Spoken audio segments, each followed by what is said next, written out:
Welcome to the Protein Fashion Show. Today's theme, strength, structure, and style. Brought to you by Fibrous Proteins. Up first, it's collagen, found in your skin, bones, and tendons. Strong, straight, and triple helix for max durability. Work it, girl! I'm basically the duct tape of your body. Don't wrinkle, I've got structure. Next on the runway, keratin. Hair, nails, and outer skin. This protein brings the tough glamour. You break a nail? Not my fault. I'm full of disulfide bonds, honey. And finally, it's elastin. The queen of flexibility, keeps your skin snappy and artery stretchy. Call me the yoga instructor of proteins. I stretch, but I don't break. Strong, structured, and insoluble in water, fibrous proteins aren't just functional, they're fabulous. Fibrous proteins, we hold you together, literally.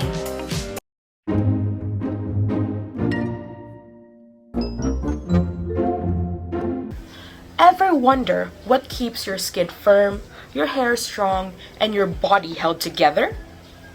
Well, welcome to the wonderful world of fibrous proteins.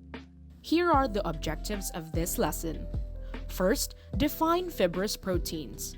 Identify major examples of fibrous proteins and their functions, and describe the general structure and characteristics of fibrous proteins. Second, compare the different structures of fibrous proteins. And lastly, recognize the importance of fibrous proteins in tissue structures. Before we dive into the topic, take a few minutes to complete a short diagnostic quiz via the link posted to check what you already know about fibrous proteins.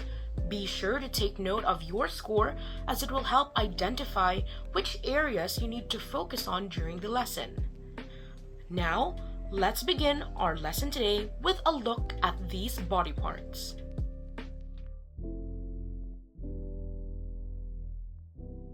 These body parts are strong, resistant to damage, and flexible.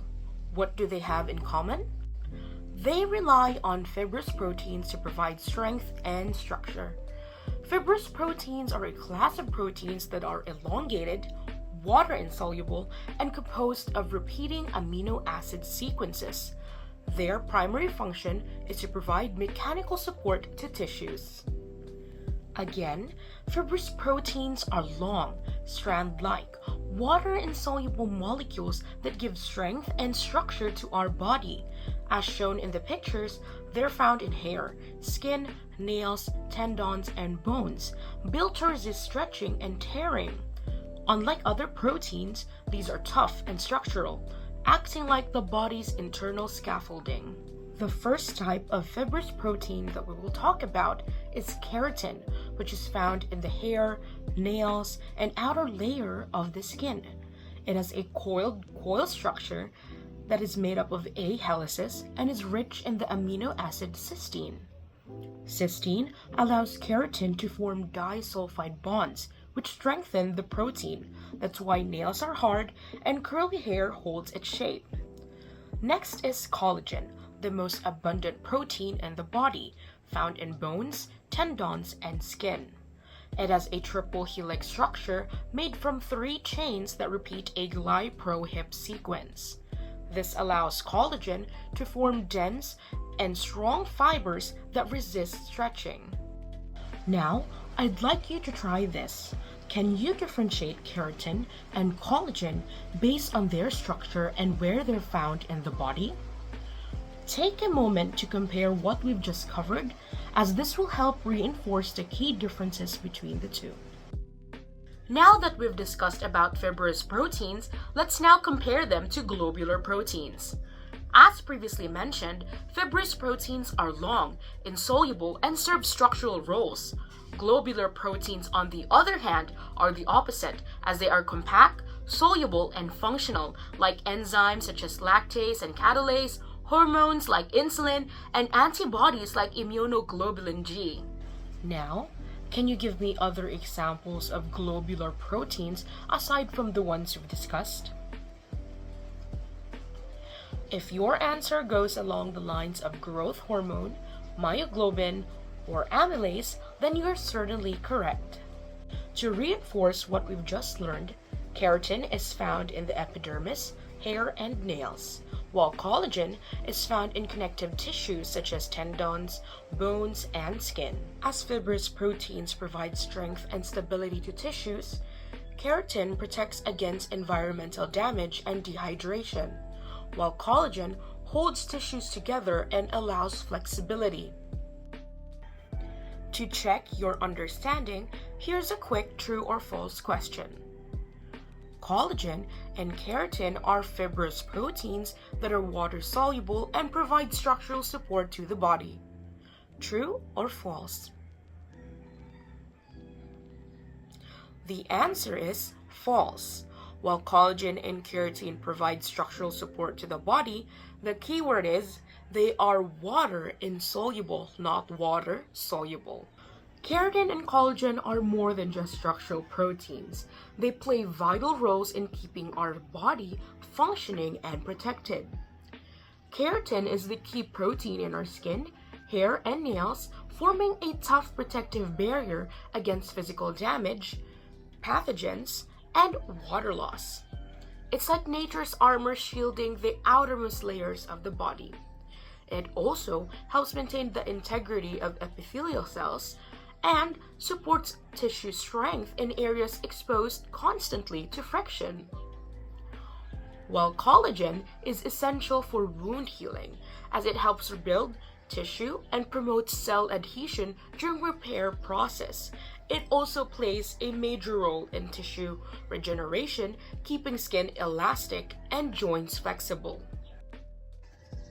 To connect this to real-life conditions, let me ask you, which type of fibrous protein do you think, if deficient, can contribute to joint stiffness in osteoarthritis? The answer is collagen. These proteins are also used in various commercial and medical products.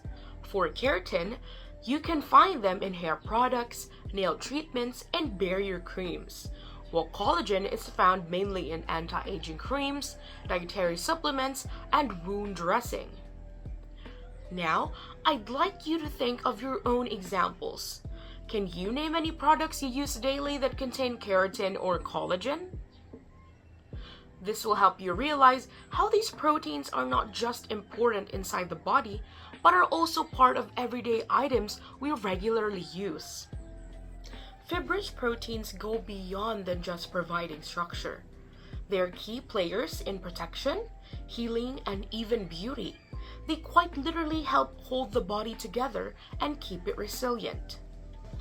To summarize today's topic, let's recall that fibrous proteins are elongated, water-insoluble, and serve structural roles. Keratin protects external parts like hair, nails, and skin, while collagen strengthens internal tissues such as tendons and bones. Both have tightly packed repetitive amino acid sequences that form strong, stable structures like alpha helices or triple helices. And beyond their biological roles, they're used in everyday products, from cosmetics to medical applications. That said, to wrap up our lesson, you'll now head over to a Padlet activity. Just click the link provided. There, you'll post a brief 1 to 2 sentence response answering this. What's the difference between keratin and collagen, and what are some real-life examples of each? This quick reflection isn't just for evaluation. It's a chance for you to process what you have just learned. Fibrous proteins may not be flashy, but they're quiet heroes behind our body's strength, flexibility, and protection. And that brings us to the end of our lesson on fibrous proteins. To check your understanding, you'll now complete a summative assessment through the Google form link below. This quiz includes 10 questions based on key concepts discussed in this video. Once you're done, take a moment to compare your score with your initial diagnostic test. This reflection will help you see how much you've learned, identify areas that still need review, and recognize any lingering misconceptions. Thank you for joining me in exploring the strong and stretchy world of fibrous proteins. Keep questioning, keep learning, and remember, science is woven into everything around you. See you next time.